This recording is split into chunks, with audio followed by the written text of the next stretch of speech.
Commentaire du jour. Isaac le Syrien, 7e siècle, moine près de Mossoul. C'est un discours ascétique. Alors le démon le quitte. Donc c'est sur ça surtout qui les intéresse apparemment. C'est la puissance, la capacité à pouvoir chasser le démon. Super puissance, pouvoir. De même que le désir de la lumière suit les yeux saints. Le désir de la lumière suit les yeux saints. Alors la lumière n'a aucun désir. Parce qu'en fait, la lumière n'a aucun manque. Le désir vient d'un manque. C'est la lumière, c'est elle qui nourrit. Par exemple, elle nourrit une plante pour pousser. Mais s'il n'y a pas de plante, il y a toujours la lumière. Suit les yeux saints. De même que le désir de la prière suit le jeûne mené avec discernement. Ça veut dire que, comme je vous ai dit, le désir, ça veut dire qu'il y a un manque. Y compris parce qu'il y a quelque chose qui manque dans sa vie, ce qui n'est pas faux en soi, mais on ne prie pas parce qu'on a un manque. Adam ne priait pas Dieu parce qu'il manquait de fruits. Il y avait tous les fruits qu'il fallait dans le jardin. Il priait simplement en toute liberté. C'est la différence entre la vie, voyez-vous, et la survie. Quand un homme commence à jeûner, encore un désir, il a plein de désirs cet homme-là, c'est à force d'être dans le désert ça. Il a trop de désirs dans sa vie là. Il désire, donc il y a vraiment du manque, communier avec Dieu dans les pensées de son... Ouh là là. Il désire communier avec Dieu dans les pensées de son esprit. Ça veut dire que il va communier avec Dieu quelque part où personne d'autre que lui ne peut être. Est-ce que vous pensez que dans le jardin, Adam se mettait assis sur une pierre, fermait les yeux, et était en train de s'imaginer un Dieu profondément en lui pour essayer de communiquer avec un Dieu que personne ne pouvait voir et que lui seul, avec qui seulement lui pouvait communiquer. Alors ça serait un Dieu vraiment imaginaire. En effet, le corps qui jeûne ne supporte pas de dormir toute la nuit sur sa couche. Bon, ça c'est très naturel. Quand vous jeûnez, vous êtes réveillé par la faim. Tous les culturistes savent. On se réveille parce qu'on a faim, donc on ne dort plus. Voilà, c'est normal. Quand le jeûne a scellé la bouche de l'homme, le jeûne, oui, ça veut dire quand on est en acétose. D'accord ? En cétose, ça veut dire quand on jeûne un certain temps, on n'a plus faim parce que les récepteurs à l'insuline n'appellent plus de sucre, tout simplement. Donc on est en cétose, on est en train de brûler de la graisse. Acéler, donc ça scelle la bouche de l'homme. Celui-ci médite en état de componction. Ouh là là, il y a un petit peu scientifique aussi, c'est bien. Componction, son cœur prie, son visage est grave. Ouf, grave. Les mauvaises pensées le quittent. Je ne sais pas pourquoi, mais quand je vois quelqu'un qui a des mauvaises pensées, je ne vois pas que son visage est en plein bonheur et en pleine béatitude. Je ne vois pas quelqu'un qui a des mauvaises pensées avoir un visage éclairé et avoir le sourire et être heureux. On n'est pas heureux par les mauvaises pensées, comme quand on fait grise mine. C'est pas pour ça qu'on a des pensées pures et parfaites. C'est pas ce que ça m'inspire comme image ni comme idée. Sinon, personne n'aurait approché le Christ. Donc, on est dans un autre état, donc dans ce jeûne, effectivement, ça c'est vrai.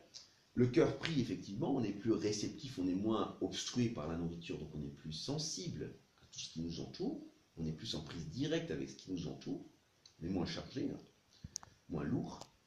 Les mauvaises pensées le quittent, pas forcément. Je vous dis que quand vous avez très faim, vous pourriez manger presque n'importe quoi, donc les mauvaises pensées peuvent au contraire s'accentuer quand on a faim, parce que quand on a faim, on peut partir dans tous les sens. Il est l'ennemi des convoitises. Oui, quand on est dans le désert. Mais par exemple, quand on a très faim, qu'on passe devant tous les étalages qu'il y a à Paris, comme j'ai déjà vécu avec tous les fruits, on a vite fait de voler une pomme, une orange, un kiwi, machin, dans la maison et on mange. Voilà, je précise juste ça quand même. C'est pas pareil dans le désert et puis dans la vie classique. Il est l'ennemi des convoitises, donc voilà, et des vaines conversations. Non, pas du tout, parce que plus on parle, plus on oublie qu'on a faim. Ça aussi. On parle et hop, la faim disparaît parce que quelque part, en parlant, on pense à autre chose. Mais dans le désert, effectivement, on est à l'abri des vaines conversations parce que, à part discuter avec les cailloux, voilà, il y a beaucoup de conversations qui sont possibles. Jamais on a vu un homme jeûner avec discernement et être asservi au désir mauvais. Alors, il y a deux choses. Jamais on a vu un homme jeûner avec discernement. Ça veut dire qu'il devient complètement fou, en fait. Le mec, il a plus de discernement du tout. Et être asservi au désir mauvais. Donc il est tellement fou qu'il ne peut plus rien faire de mauvais. Il est tellement trop fou qu'il n'y a plus possible de faire quelque chose de mauvais. Alors, moi, l'inverse, j'ai déjà vu des gens qui jeûnaient avec discernement. Ça veut dire qu'ils ont choisi de jeûner. Comme Jésus qui a choisi de partir dans le désert, justement, de suivre l'esprit qui le conduit au désert. C'est un choix. Il aurait pu dire aussi non. Un être humain a toujours le choix de dire oui ou de dire non. Justement, il a montré que Dieu ne s'imposait pas devant le péché, qu'il proposait sa voie ou le péché. Et être asservi au désir mauvais. Ça veut dire que pour lui, si tu manges rien, tu peux avoir aucun désir mauvais. Effectivement, quand tu ne manges pas, la libido descend, donc tu as normalement moins envie de faire l'amour, donc d'aller de femme en femme et de prendre plein de femmes dans tous les sens.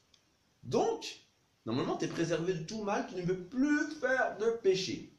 Sauf que, au bout de 2 semaines, quand le foie commence à se libérer, que ta capacité remonte, que ton foie ne te fait pas dormir tout le temps parce que tu manges tellement trop de patates et trop de saucissons que tu ne peux plus rien faire, tu es super dynamique, et puis quand tu suces des plantes, parce que bon, il y avait quand même des plantes, eh ben, tu deviens une vraie bête de reproduction et tu pourrais sauter sur tout ce qui bouge.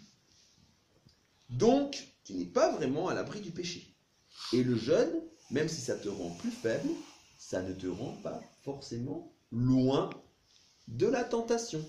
C'est quelque chose de pas vrai. En plus, quand tu jeûnes vraiment longtemps, et quand tu manges une petite orange ou un petit citron, tu as la libido qui explose tout de suite, justement, tellement tu as un manque. Voilà encore la différence entre vivre isolé de tout, en ascète, et vivre dans la vie, on va dire, sociale. Donc le jeûne, la faiblesse en elle-même, bon, c'est vrai, renforce l'esprit, mais cette sensibilité, par exemple quand on vous caresse, est beaucoup plus importante avec une peau qui jeûne, avec une peau sans graisse, qu'avec une peau pleine de saucissons super épaisse. Là, on ne sent plus rien. D'accord? Donc ça aussi, ça joue. Ça aussi, ça joue. Alors, jamais on a vu un homme jeûner avec discernement, voilà, être asservi de désirs mauvais. Bah si, il y a plein de désirs mauvais. Il y a même un, je sais pas, il y a un animal qui vous frôle, oh, ça y est, on n'en peut plus, parce qu'on a la peau toute fine. Eh oui, eh oui. Le jeûne mené avec discernement est une grande demeure abritant tout bien. Alors, quand on choisit de jeûner, effectivement, si c'est bien planifié, on arrive à un meilleur état de santé, à un meilleur aussi état de conscience, puisque on s'est rendu compte du goût de chaque aliment, et du goût de tout ce qui nous entoure, puisqu'on est devenu plus sensible à tout ce qui nous entoure. Donc effectivement, on va, à la suite de ça, privilégier plus les bonnes choses dans notre vie, si c'est choisi et si c'est bien planifié. Car le jeûne est de l'ordre qui a été donné dès le commencement à notre nature pour la garder de manger le fruit de l'arbre. Oui, alors lui, il considère que le fait que Dieu ait dit « ne mange pas de ce fruit de l'arbre », donc je précise de la connaissance du bien et du mal, ça veut dire jeûne.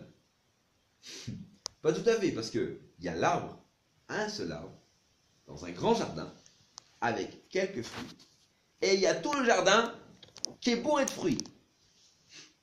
Alors c'est comme de me dire, je vais dans une ville, et de me dire, non, non, non, non, non, non, surtout, ne va pas manger, ne mangera aucune pâtisserie. Est-ce que je vais jeûner pour autant? Bah non, parce que je vais aller à la boutique au Lidl, je vais me chercher les chips, les paprikas, les bouteilles d'alcool, Est-ce que je serai en train de jeûner parce que j'ai pas le droit d'aller à la boutique de pâtisserie? Non, je crois pas. Vous êtes en ville, vous n'avez pas le droit d'aller dans une boutique particulière de pâtisserie, vous ne jeûnez pas.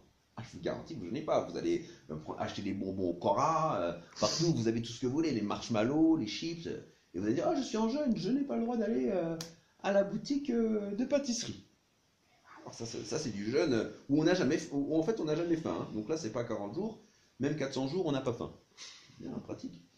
Alors non, c'est pas tout à fait ça. Il est concentré sur son jeûne, ça doit être pour ça. Alors, de manger le fruit de l'arbre. Et c'est de là que vient ce qui nous trompe. Alors en fait, il pense que le fait de ne pas jeûner, c'est comme ça qu'on s'en mêle les idées qu'on ne voit pas claires dans ce qui nous entoure. Alors dans ce sens-là, je ne suis pas complètement contre, c'est-à-dire que Quand vous mangez, vous êtes absorbé par votre alimentation et vous réfléchissez moins, vous êtes moins sensible à ce qui vous entoure. Donc vous êtes moins réceptif aux détails de ce qui vous entoure. Aux détails, quand on vous caresse, vous ne savez plus trop où on vous touche parce que vous êtes moins sensible. En tout, l'esprit, le corps, tout est moins sensible. Donc effectivement, en ça, le fait de beaucoup trop manger absorbe une partie de votre énergie et vous rend quelque part plus faible et moins réceptif que ce que vous pourriez être. Ça, dans ce sens-là, c'est vrai. Maintenant, de là à dire que c'est de là que vient tout ce qui nous trompe, non. Parce que dans le désert, c'est pas de pain ou c'est pas de quelque chose que Jésus a mangé qui est venu la tentation. La tentation est venue quand justement ça faisait 40 jours qu'il n'avait rien mangé. Ça veut dire que la tentation est arrivée au moment où il était plus faible, où il était à fond dans son jeûne. C'est là qu'elle est venue la tentation. Pas quand il était en train de manger. D'accord ? Donc, le jeûne n'est pas quelque chose qui garantit contre la tentation. Ce n'est pas parce que Jésus a jeûné qu'il a su résister aux démons. Puisqu'il a résisté lui-même aux démons, quand, au moment de la passion, finalement, ses disciples voulaient le retenir. Au moment du dernier repas, ils ne voulaient pas qu'il les quitte. Mais il est parti dans le jardin. Il a assumé ce que Dieu lui a demandé. Il n'a jamais craqué sur le péché. Il a juste dit à un moment donné, c'est possible, si c'est possible. Ça veut dire, il n'a pas dit, retire vite ça de moi, je n'en veux pas, ce qui était possible. Il a dit, si c'est possible. C'était pas possible, mais si c'est possible, fais-le. C'est pas la même chose. Alors, à tous ceux qui disent que Jésus a péché en disant ça, écoutez bien ce qu'il a dit. Il a dit, si c'est possible. Il n'a pas dit, non, non, non, je ne le fais pas. Parce qu'il y a des prophètes qui ont dit non. Par exemple, le père de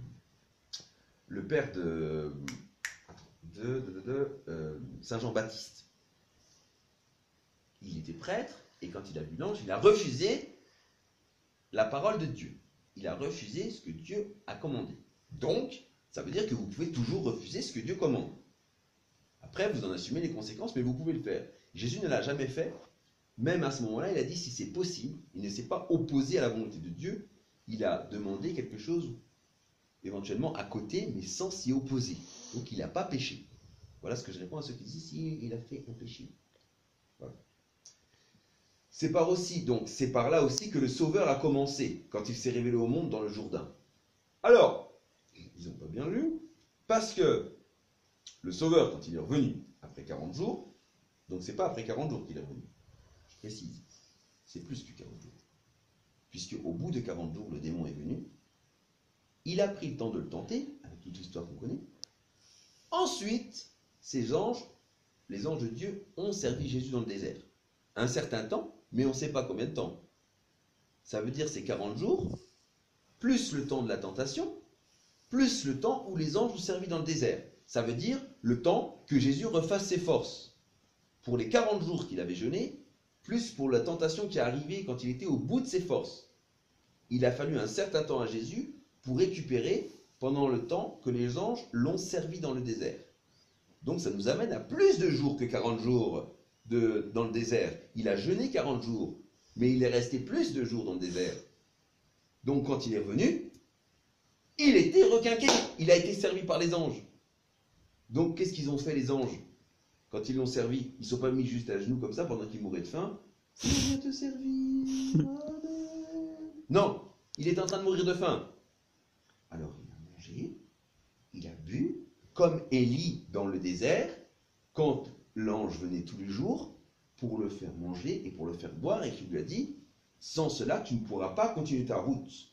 En gros à Jésus, sans cela tu ne pourras pas rentrer à la maison, parce qu'il va falloir que tu refasses le chemin inverse, et tu en as au moins encore pour le même temps, pour 40 jours pour rentrer. Et là tu es à bout de force, donc si on ne t'aide pas, tu ne peux pas rentrer, tu vas mourir dans le désert. L'explication est simple et facile, mais il faut se rendre compte, il faut bien lire ce qui est écrit. Donc, quand il est revenu, il était prêt à accomplir sa mission. Ça veut dire qu'il était bien nourri, qu'il était bien en forme, qu'il était plein de la parole de Dieu. Il était prêt, justement, à réunir les hommes et à annoncer l'amour de Dieu à tous. Et ce n'est pas grâce aux jeunes. c'est grâce à cette expérience où il a révélé sur le lieu où il se trouvait au prince de ce monde, à Satan, qui il était. Et qu'il a annoncé que maintenant, il allait accomplir la parole de Dieu dans le désert. Grâce à ça précisément, et pas parce qu'il était à bout de force, qu'il n'en pouvait plus, qu'il était comme ça, et qu'il n'arrivait plus à manger, alors c'est bon, ça y est, maintenant il est prêt. Non. Moi je suis comme ça, je suis pas prêt, là, je suis prêt pour rien, là, je peux rien faire, je suis prêt pour tout rien. C'est pas compliqué à comprendre. C'est pas grâce au jeûne, parce que le jeûne, plutôt, il m'a rendu incapable à rien à la fin. Alors, c'est par là aussi que le Sauveur a commencé quand il s'est révélé au monde, donc dans le Jourdain, oui, parce qu'après, donc, en forme, allez hop, il a été donc se montrer aux hommes avec Saint Jean-Baptiste pour faire son baptême. Il était enfin prêt à recevoir Dieu en lui. Après le baptême, en effet, l'Esprit l'a mené dans le désert. Oui, voilà, l'Esprit l'a mené dans le désert parce que, en fait, l'Esprit, à la suite du baptême, dans le baptême, vous êtes censé, quand vous allez au baptême, vous êtes censé être prêt à recevoir l'Esprit. Donc l'Esprit, il faut un temps de préparation pour ça. Effectivement, sa maman, durant son enfance, l'avait préparé à recevoir l'Esprit. Son papa, Joseph, lui avait aussi enseigné que par l'Esprit, on pouvait créer et faire des choses merveilleuses. Donc il y a été, hop, après oui, il a été dans le désert, conduit par l'Esprit, poussé par l'Esprit. Il a jeûné, enfin il est resté dans le désert, 40 jours et 40 nuits. Voilà. Tous ceux qui partent pour le suivre font désormais de même. C'est sur ce fondement qu'ils posent le commencement de leur combat, car cette arme a été forgée par Dieu. Alors, on considère que le jeûne est une arme. Vous prenez une armée, vous les mettez tous au jeûne pendant 40 jours et 40 nuits, et ensuite vous les envoyez sur un champ de bataille, à fond la caisse, pour se faire tous massacrer. Je rappelle que le jeûne en soi n'est pas une force en soi. Le jeûne peut devenir une force si on le conduit à son terme, et si après on en récupère, et c'est un passage qui permet de renforcer l'esprit, mais qui n'est pas une force à lui tout seul. La vraie force, c'est toujours Dieu. Donc cette arme a été forgée par Dieu. Et quand maintenant le diable voit cette arme dans la main d'un homme, cet adversaire et tyran se met à craindre. Ça veut dire qu'il est en train de penser que parce qu'il se déchire avec un régime, que le diable va partir en courant. Bon, alors dans ce cas-là, comment que ça se fait que tous les gens qui sont dans le tiers-monde qui mangent rien, ils meurent quand même? Comment ça se fait que ces gens-là ne sont pas finalement les gens les plus riches du monde? Puisque le diable les fuit, donc il devrait être en plein bonheur, hein. Puisqu'il n'y a plus de diable, il n'y a plus de démons, il n'y a plus de mal. Oh là là, je mange rien, ça fait 20 ans, regardez, je suis heureux, j'ai le bonheur, c'est bon, je suis en forme. Mais non, au contraire. Moi, le démon, quand il voit des personnes qui ne mangent pas, il se dit, mais j'ai rien besoin de faire. J'ai juste qu'à venir, je mets un petit peu ma mauvaise odeur autour et il meurt tout seul. Voilà, tout simplement. Donc le jeûne n'est pas un barrage à, on va dire, la méprise ou à l'action du démon. Le jeûne est juste une capacité à vous rendre mieux compte de la création dans laquelle Dieu vous a mise. Le jeûne vous ouvre une porte qui vous permet de prendre du temps pour être plus sensible à la création de Dieu qui est tout autour de vous. C'est ça qu'est le jeûne, ce n'est pas une arme. Le jeûne est d'abord une compréhension de soi et une compréhension de tout ce qui vous entoure qui est plus meilleur, qui est plus affiné. Ça vous sert, parce qu'une arme sert à attaquer ou à défendre, mais le jeûne ne vous sert ni à attaquer, ni à défendre. Donc quand le diable voit cette arme dans la main d'un homme, cet adversaire et tyran se met à craindre. Donc il ne craint pas grand-chose, sauf que malheureusement il ne pourra pas trop s'amuser parce que vous allez vite mourir. Il pense aussitôt à la défaite que lui a infligée le Sauveur dans le désert. Disons que, juste un truc, je vous le dis juste, le diable fait quand même la différence entre le Sauveur et vous. Hein, il connaît les 10 différences, si ce n'est pas les millions de différences qui existent entre lui et vous. Hein, il est au courant quand même. Il n'est pas complètement bourré. Hein. Il pense aussitôt à la défaite. Voilà. Donc quand il vous voit, il ne pense pas à la défaite. Il pense surtout à votre défaite qu'il voit déjà de très loin. Il s'en souvient. Et là, il vous regarde, il s'en souvient, il sourit et il dit « Ah bah lui, j'ai même pas besoin de m'en approcher, il va mourir tout seul. » Il s'en souvient et sa puissance est brisée. Oula, sa puissance est brisée. Oui, bah dis donc. Je vous dis, hein, mettez-vous haricots verts toute l'année, c'est pas pour ça qu'il vous arrivera rien. Il se consume dès qu'il voit l'arme qui nous a donné celui qui nous mène au combat. Alors, petit rappel à cet homme qui est vraiment obsédé du régime. Dieu ne vous a pas donné un régime qui va terrasser le démon et qui va le tuer sur le champ, qui va le vaporiser. Non, il ne vous a pas donné non plus un régime qui va vous rendre surpuissant, non plus. Il vous a donné sa parole et son amour qui est détaché de tout ce qu'on peut manger et qui est détaché même de tout ce que le mal peut faire rentrer en vous. C'est ça qu'il vous a donné. Alors, c'est pas un simple régime. Sinon, je vais lui faire un petit régime au garçon, il va retrouver ses forces et une partie donc du raisonnement. Quelle arme est plus puissante et ranime autant le cœur dans sa lutte contre les esprits du mal? Quelle arme, donc ça veut dire, quelle arme que le jeune est plus puissante et ranime autant le cœur dans sa lutte contre les esprits du mal? Donc en fait, il est en train de confondre Dieu, qui nourrit toute sa création, l'arbre de vie, le fruit qui vous rassasie pour l'éternité, quelque chose qui vous nourrit en abondance, quelque chose qui vous emplit de tout sans limite, ça veut dire quelque chose qui a créé tout ce que vous mangez, avec le jeûne, où vous ne mangez plus rien, vous ne touchez plus rien, vous absorbez plus rien, et vous êtes l'arme fatale contre le démon. Mais si vous ne prenez pas ce que Dieu vous sert, comment vous pouvez avoir la force de lutter contre le démon? Voilà ce que je vais répondre à cet homme qui n'a pas compris que Dieu a donné tout ce qu'il faut dans sa création, justement à apporter tous les fruits nécessaires pour avoir la force de combattre le démon. Et que si on ne se sert pas dans ce que Dieu a proposé aux hommes, on ne pourra jamais battre le démon. Au contraire, il va rire et il va venir pour déverser toute sa puanteur sur vous et se réjouir de votre fin toute proche, et il espère